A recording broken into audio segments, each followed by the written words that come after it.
How's it going, everyone? Jesus here, aka Tyrant Dominus, and I'm here to tell you a little bit about Anchor. Anchor is the one-stop shop for recording, hosting, and distributing your podcast. And best of all, it's 100% free and ridiculously easy to use. And now Anchor can match you with great sponsors who want to advertise on your podcast. That means you can get paid to podcast right away. In fact, that's what I'm doing right now by reading this ad. Honestly, Anchor is a very enjoyable platform to be on, listen on, and just a joy to be a part of this community. Anchor, come check us out.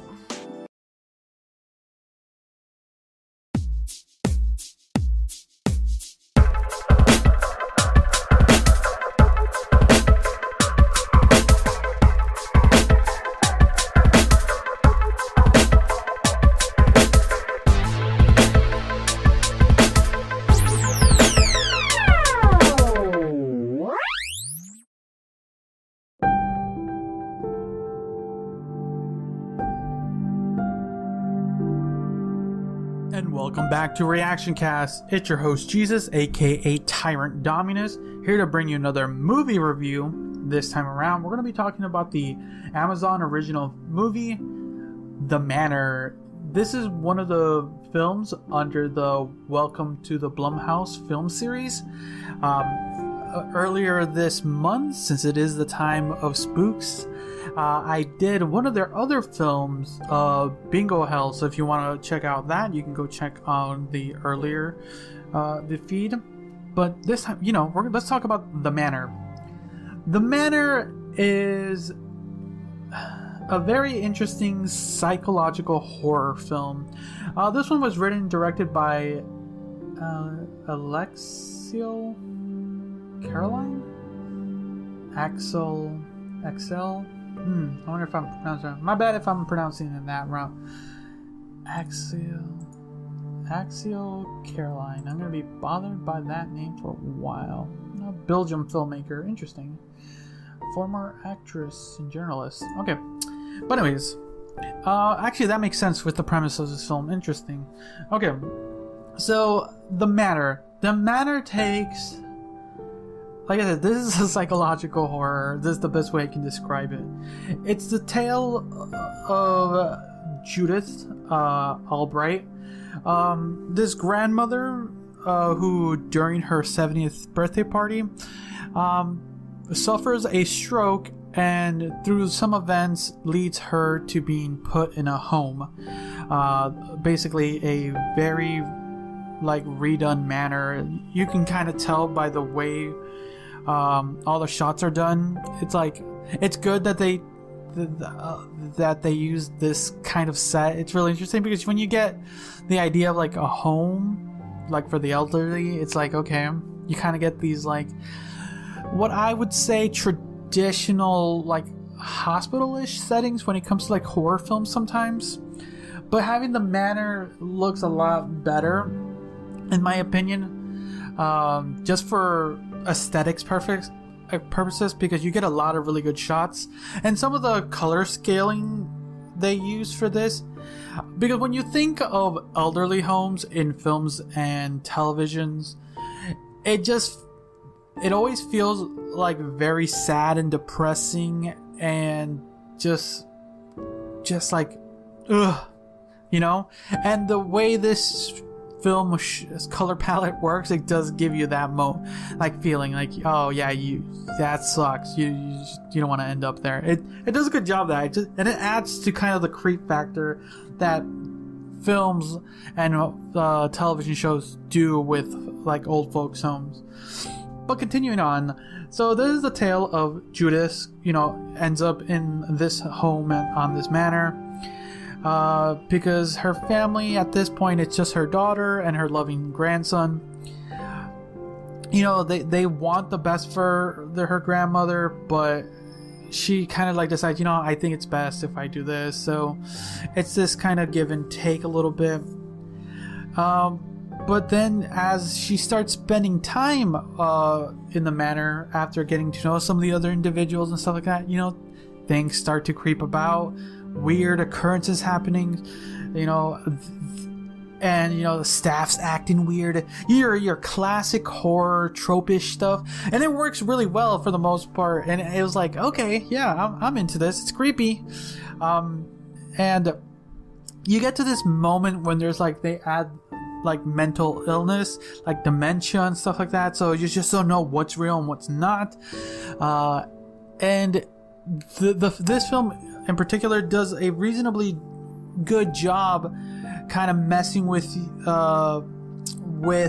how we, the audience, portrays it. It's not that perfect, but it's enough to give you enough creep factor.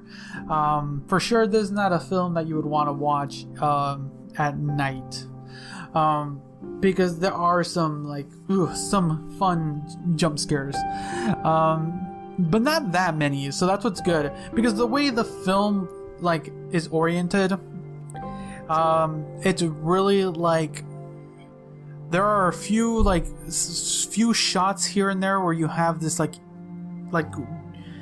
shadowy individual thing, and this would be one of my negatives, is that some shots when this being shows up, it feels off sometimes, and that's what would be really one of my negatives. It's just the way it's like portrayed on screen. I don't think it's like plain. It's not. I don't believe it's CG. It's more like real. What is it called when it's like real effects and stuff? I think they do that with a little bit of the CG to kind of to clean it up a little bit, but it just feels off sometimes. I don't know if they do or not, but it just felt. I don't know how to explain it. It just. I want to say like scratchy or staticky, but it just, or crooked. I don't know. It just didn't fit well in a couple scenes, and I think that's really one of my own negatives when this shadowy being's on the screen. Continuing on, the cast here is played really well. Judith going through her kind of like mental state, trying to figure out what's happening. Is she gonna die? What's real and what's not? Her self-doubting, what's happening. It does a really good job there, and leading the entire thing, the flow of the film actually is really good. It's one of the few films recently that I've watched that actually has a good flow to the entire thing from beginning to end. I really enjoyed it. I was never taken away from any moment. Just a good narrative through and through. The plot itself, how it ends, interesting. Didn't see that coming. I'm not gonna spoil it, but it has a very interesting third act.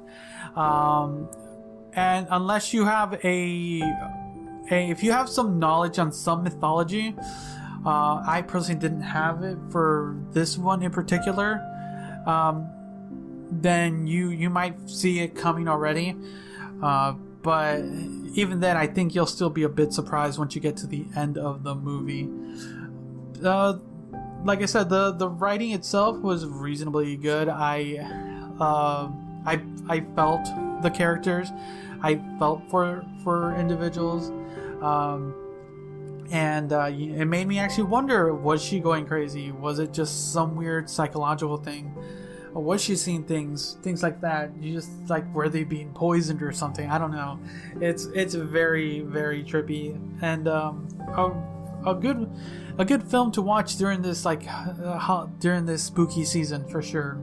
So if you haven't seen it already, the Manor on Amazon Prime Video, go check it out.